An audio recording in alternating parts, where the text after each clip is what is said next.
আমাদের ভিডিওটি ভালো লাগলে অবশ্যই চ্যানেলটিকে সাবস্ক্রাইব করে রাখুন, পাশে বেল আইকনটি ক্লিক করে দিন ও আমাদের নতুন আপডেট ভিডিও পেয়ে যাবেন। তো সবাই ভালো থাকবেন, ধন্যবাদ। মহান আল্লাহ রাব্বুল ইজ্জত তাহার কিছু কিছু বান্দাকে পয়গম্বরা অথবা অলি আল্লাহর পবিত্র আত্মা হইতে সরাসরি ফয়েজ দান করিয়া এবং তাহাদেরকে বেলায়েতের মর্যাদায় উন্নীত করিয়া যোগ্যতা সম্পন্ন করেন। কোথায় দরবাসরের কথা শোনা যেত, কোথায় দরবাসরের কথা শোনা। কাদিরিয়া ও চিশতিয়া তরিকার সংমিশ্রণে মাইজভান্ডারী তরিকা। এই তরিকার প্রবর্তন করেন তিনি আহমদ উল্লাহ মাইজভান্ডারী নামে বহুল পরিচিত।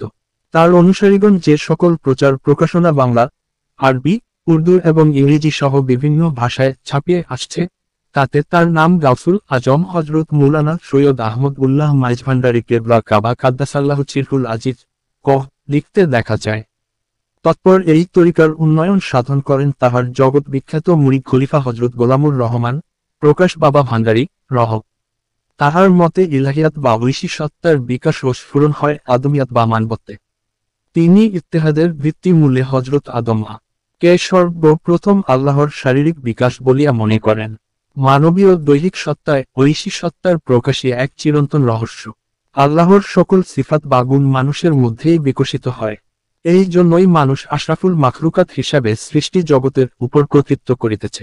মানুষ ব্যতীত কেহই আল্লাহর রহস্য উদ্ঘাটন করিতে পারে না। মাইজভান্ডারী তরিকা প্রতিষ্ঠা ও মাইজভান্ডার দরবার শরীফ এর গোড়াপত্তন। হজরত গাউসুল আজম মাইজভান্ডারী তার পীরে তরিকতের নির্দেশে 1857 সালে নিজ গ্রাম মাইজভান্ডারে ফিরে আসেন। আধ্যাত্মিক সাধক ও দোয়া প্রত্যাশীদের ভিড়ে এই সাধকের পবিত্র বাসগৃহ বিশ্ব মানবতার কল্যাণধারক এক উচ্চমার্গীয় আধ্যাত্মিক দরবারে পরিণত হয়। লোকসমাজের পরিচিতি পায় মাইজভান্ডার দরবার শরীফ হিসেবে। হজরত কেবলার অসংখ্য কারামতের ঘটনা বিভিন্ন গ্রন্থে ও লোকমুখে প্রচারিত। যেমন 1. হজরতের আধ্যাত্মিক প্রভাবে মোহসেনিয়া মাদ্রাসা প্রতিষ্ঠা ও মোদারেছ নিযুক্তি।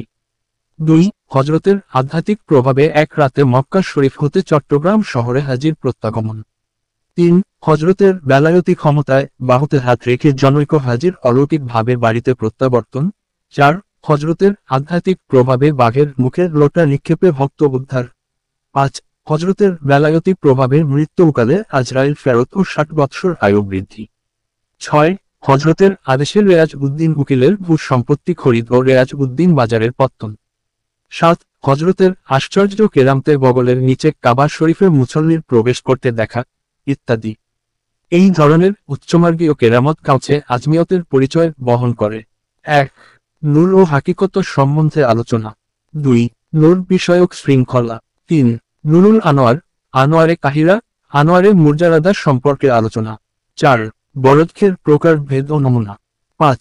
নবুয়াত, মোনান্ত, আদ, প্রত্যাবর্তন বিষয়ক আলোচনা। উক্ত 5 বিভাগের রমুজ ও ইশারার সংক্ষিপ্ত আলোচনা রহিয়াছে। নূর ও জুলমাত সম্বন্ধে বিস্তারিত ব্যাখ্যা রহিয়াছে। তিনি নূর বলিতে রুহ, জুলমাত বলিতে শরীর এবং আনোয়ার আকলকে বুদ্ধিবৃত্তি বলিয়া ব্যক্ত করিয়াছেন। আকল দ্বারা উকুলে আফলাক, ইহার দ্বারা আনোয়ারে কাহিরা এবং আনোয়ারে মুরজারাদার সংক্ষিপ্ত আলোচনা পরিবেশিত হইয়াছে। আলমে বর্জক দ্বারা আলমে আজসাম বুঝাইয়াছেন। এইভাবে যাতে এলাহি, সিফাতে আফাল, রাজযত, সাদ, মারেফাত, হিকমতে ইলমে কালাম, দর্শন ও তাসাউস ইত্যাদি বিষয়ে সংক্ষিপ্ত আলোচনা করিয়াছেন। কুরআন হাদিসের সূক্ষ্ম রহস্যপূর্ণ আয়াত ও হাদিস শরীফের উপর প্রতিষ্ঠা দর্শন ও তরিকা।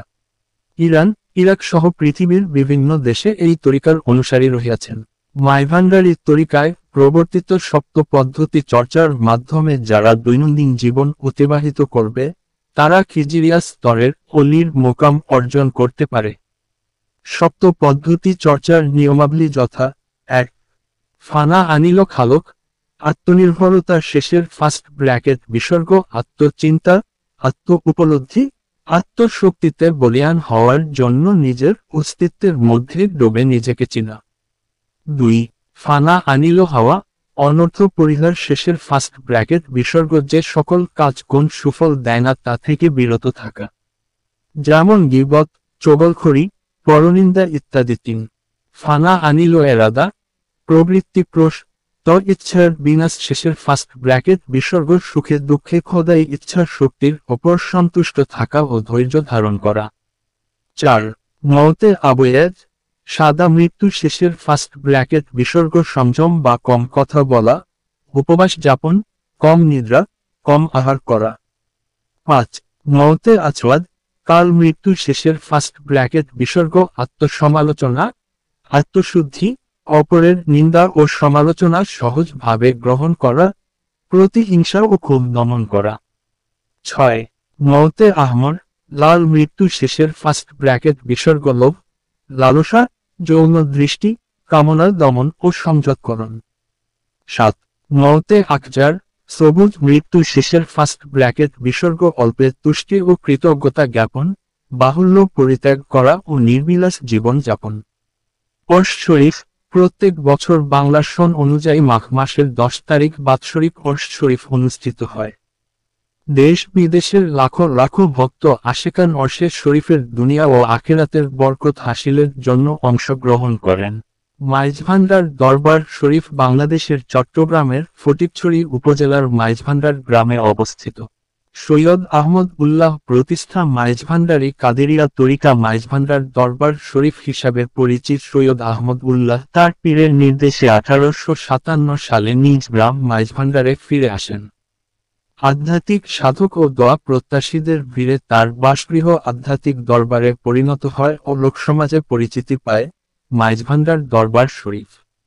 ভিডিওটি আজকে এই পর্যন্তই। আরেকটি গুরুত্বপূর্ণ কথা, যারা কুফরি কালামে ভক্তি আছেন, জিন চালান করে রাখছে, ব্যবসা বাণিজ্য আইনটি নাই, স্বামী স্ত্রীর মিল মহব্বত নাই, আবার তো সন্তানকে বাধ্য করা, আমরা যে কোন আধ্যাত্মিক চিকিৎসা করে থাকে যোগাযোগ করুন সুরেশ্বরী রানা ভাইয়ের সাথে। স্ক্রিনে দেওয়া নাম্বারে যে কোনো ব্যাপারে যোগাযোগ করুন। আর ভিডিওটি ভালো লাগলেই গুরু ভাই বোনের সাথে শেয়ার করে দিন। আপনি জানছেন আরেকজনকে জানার সহযোগিতা করুন। মনে রাখবেন, আপনি আজকে যতটুক শিখছেন কালকে আরেকজনকে অতটুক শিকার সময় করে দিন। জানিয়ে বা ভান্ডার আল্লাহর অলিরা সেই দোয়াটা আপনি পান, আর কমেন্টে জানাবেন কি ধরনের ভিডিও লাগবে, সেই ভিডিও নিয়ে আমি আপনাদের সামনে উপস্থিত হব। আর ভিডিওটি ভালো লাগলেই কষ্ট করে একটি লাইক দিন, আর নতুন হলে চ্যানেলটিকে সাবস্ক্রাইবও করে রাখুন, জানি আমরা নতুন ভিডিও ছাড়ার সাথে সাথে আপনার কাছে নোটিফিকেশন চলে যাবে। সবাই ভালো থাকবেন, সহিসালামতে থাকেন। আল্লাহ হাফেজ।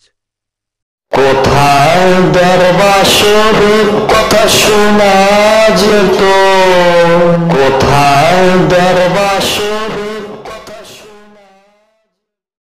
আমাদের ভিডিওটি ভালো লাগলে অবশ্যই চ্যানেলটিকে সাবস্ক্রাইব করে রাখুন, পাশে বেল আইকনটি ক্লিক করে দিন ও আমাদের নতুন আপডেট ভিডিও পেয়ে যাবেন। তো সবাই ভালো থাকবেন।